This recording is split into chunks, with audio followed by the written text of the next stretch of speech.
Welcome to Wrong Time Watch.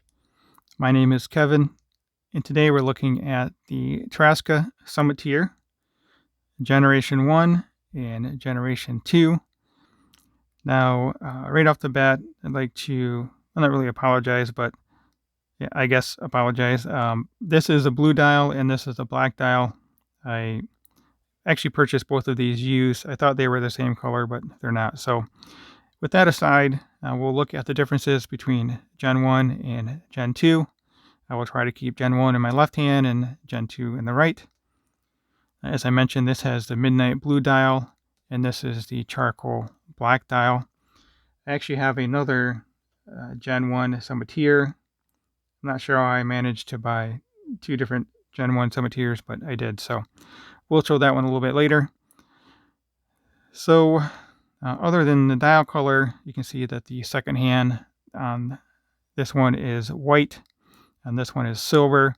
That is not a difference between Gen 1 and Gen 2. That is a difference between the midnight blue dial and the charcoal black dial. Now, as you can see, the overall look between both of these is pretty much the same, but we'll go over all the differences here. Only difference to the dial is that Gen 2 is supposed to have more loom applied. I've not looked at both of these side by side in the dark, so we'll take a look at that together towards the end of the video. Price for the Gen 2 Summiteer is $550, and I believe these are in stock the last time I looked. The commuters are not, though. That's a story for another day. So Gen 2 has a box sapphire crystal, which again is in my right hand. You can see the rounded edge here and how it comes up out of the bezel. And then the one on the left is a nice flat dial, a flat sapphire crystal, sorry. They both have AR coating applied to the underside. And of course are both sapphire. I prefer I like the look of the box sapphire crystal. It gives it more of a vintage look, but I like the legibility of the flat crystal. You can kind of see here. If you don't catch this straight on, well, even if you do, you can see that's kind of a ring around here. And then it distorts the minute track and the edges of the numbers. It's not a big deal. I mean, it adds to the look. It kind of looks like a old plexiglass crystal, but it does affect legibility a little bit. You can see the AR coating here to that little blue ring, so that's kind of neat. Visually, this is more appealing. It gives it more of a unique look. So I do like how this looks better, but legibility-wise, this one's just a little bit easier to pick up and read the time right away. Also, that white second hand is a lot easier to pick up as well. Not that you really need to see the second hand that quickly. At least I don't anyway. I just wear these as everyday watches. I guess you could classify it as a field watch or perhaps an explorer watch based on the 369 and then the triangle up there at the top. So moving on here, the case. I like the case a lot more on this one too. It's a curvy case versus the slab-sided case here. And let's see, we'll hold them side by side here. Not back to back, but so hopefully you can see the curvature on the one on the right, which again is Gen 2. This one's a little more slab-sided. The bezel on this one does kind of overhang the case though a little bit. I don't know if that bothers you or not. It's just something I noticed. And again, you can see this wonderful box sapphire crystal. Really like how that looks. And then we'll hold up this one here, the slab-sided case in the bezel. I don't know if it really overhangs or not. But again, the overall look between these two is very similar. They kept the same design language, just brushed on top.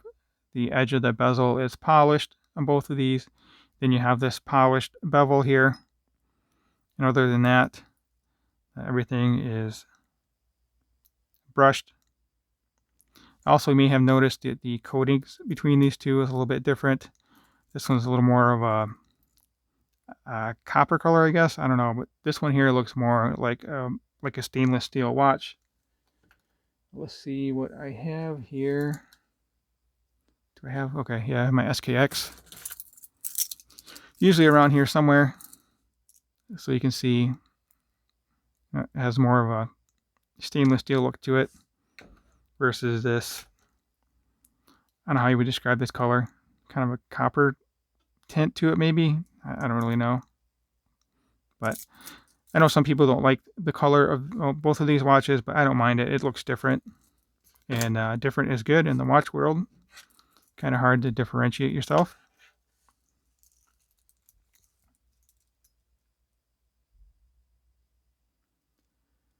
Just looking at my notes here. So we talked about the case. They both do still have drilled lugs. We'll go over. We talked about the coating too. Oh yeah, weight.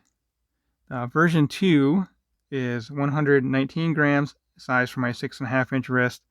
And then version 1, sorry, I'm going backwards here. Version 1 is 114 grams.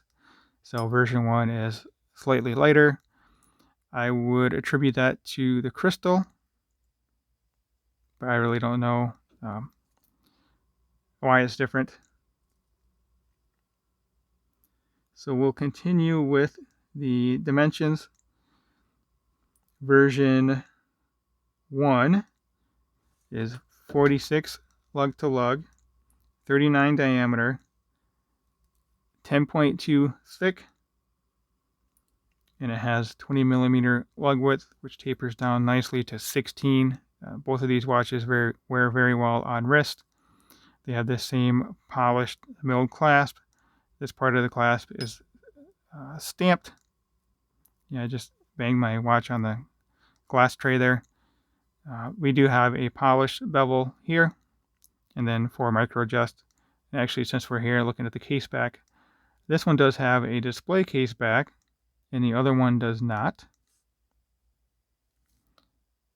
So, which is interesting. I would assume this would be heavier with that display case back. And this one has a solid case back. Now these do both have the Miyota 9039 movement. Is it 9039? I'll have to put that in the description. They are no date movements.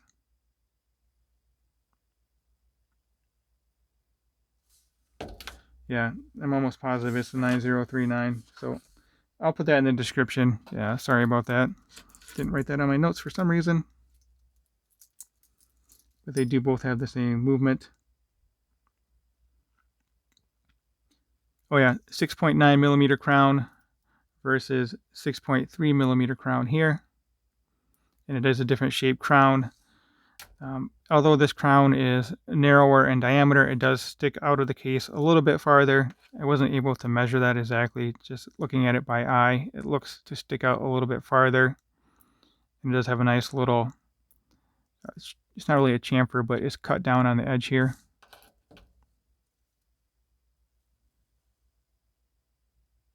Right there. It doesn't have a sharp edge like the Gen 1 does. Although this does have a larger crown, which I prefer. Kind of reminds me of Tudor watches. And they are both signed crowns.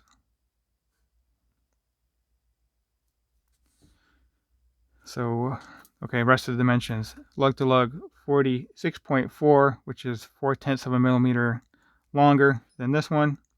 Same diameter at 39. This thickness on this one, I measured at 11.4, so that is 1.2 millimeters thicker than the watch Gen 1, watch my left hand. But I don't know if you could, it's kind of hard to tell. And the rounded case does look a little bit thinner, maybe not. But again, you can really notice a difference in the sheen or the shade, the color of these watches, of the coating more specifically. These both do have the scratch resistant coating. And same bracelet. well, not the same bracelet, the same dimensions. We'll talk about the differences in the bracelet in a moment. 20, tapering down to 16, wears very well on wrist. This one wears better. And again, the same milled clasp with this nice perlage work here. And the stamped clasp with 4 micro adjusts. I think I have these sized the same. Yeah, nope. This one I have a little bit larger.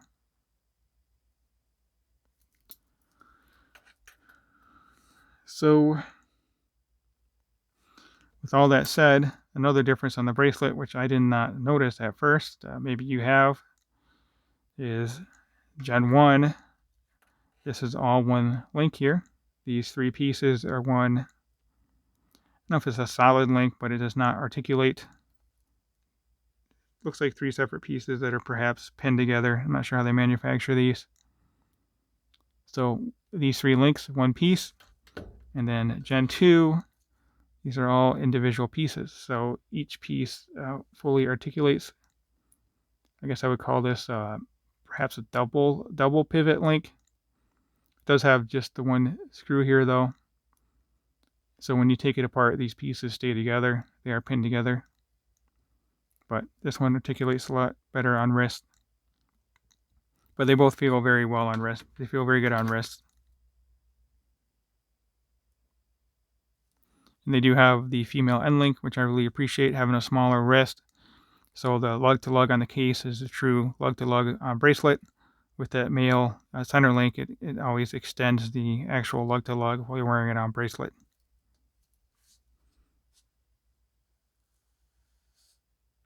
Oh yeah, let me show you this other watch I talked about before I forget. This again is the Midnight Blue dial. Sorry, there's fingerprints on here. Midnight Blue dial, but it has a red second hand. I don't know if this was a special edition or what the story is behind this. I also purchased this one used. I'm not sure why I did that. Maybe this is defective.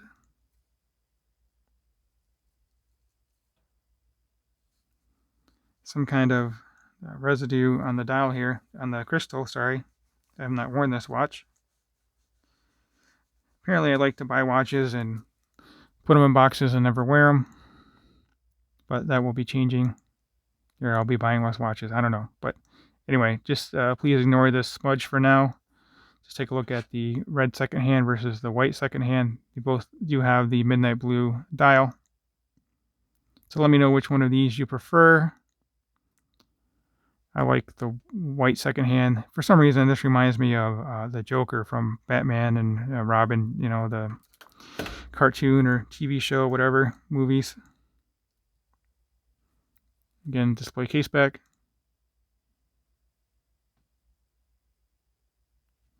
Showing the Miyota movement.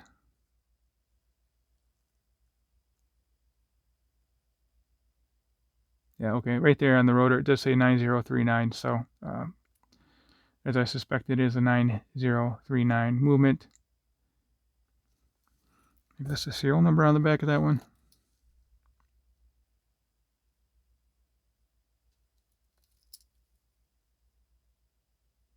It's an ATM, it's a 100 meter water resistant.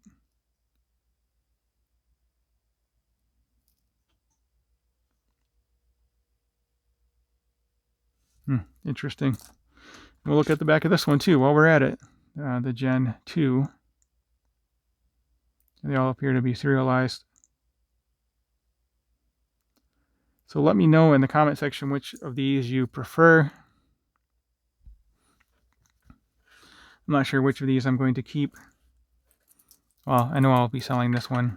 That red second hand kind of not really my style. I mean, it is a nice pop of color, but it's not really my thing. Let me know what you guys think of that. Okay, let's do the Gen 1 first for the Midnight Blue. I do like the blue dials. You know, it's a little bit different than a black dial. It's not all that noticeable. Anyway, here we go. I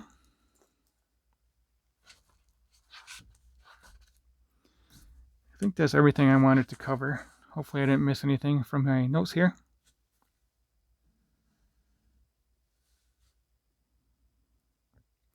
I really like this watch. It's a great size, 39 millimeter. I think it looks good on my wrist. I really appreciate just a simple 3-hand watch. No date to mess with. Very easy to set the time. Just put it on and enjoy your day. One difference is also an issue, really. Not with this one, with the Gen 2. This one, the clasp, super easy, take on and off.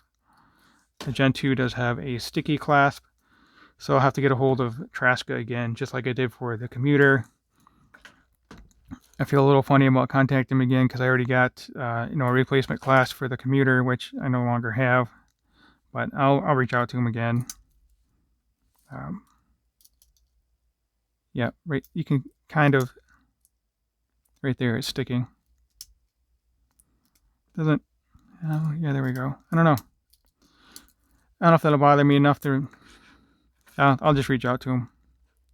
I'll send an email off to Traska, and hopefully they'll send me out a new one. There's no issues with the commuter. But anyway, sorry, I'm rambling. Let's get this one on wrist. So you can definitely see the difference with this crystal. They both do have the center of the dial dished out. And I just remembered I still need to look at the Loom. So we'll look at that very shortly here.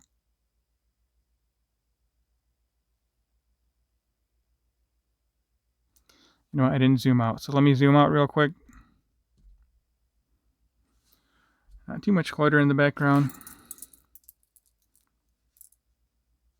Yeah, it's funny how this looks larger than the SKX due to just really being all dial with a fixed bezel versus a rotating bezel. But it is a smaller watch. Actually, lug to lug is the same, but diameter of the SKX is about 3 millimeter larger. All right, let's take a look at the Loom. If you have not already, please subscribe, like the video, and leave a comment below. All right, so on the left we have the Gen 1. In the middle we have Gen 2. And on the right we have my SKX 009. So the Loom on the Gen 2, which is in the middle, is supposed to be better. And yeah, I would say it is slightly better. Maybe not on camera, but by eye, the indices are a little brighter. And the handset's a little brighter as well. And compared to the SKX, I have no complaints about the Loom of either of these Summiteers. But if you're a Loom junkie, then perhaps, well, you can only buy the Gen 2 now anyway, but if you're looking to buy one used, then perhaps go for Gen 2 over the Gen 1. So as always, thank you for taking the time. Thank you for watching, and I'll catch you on the next video.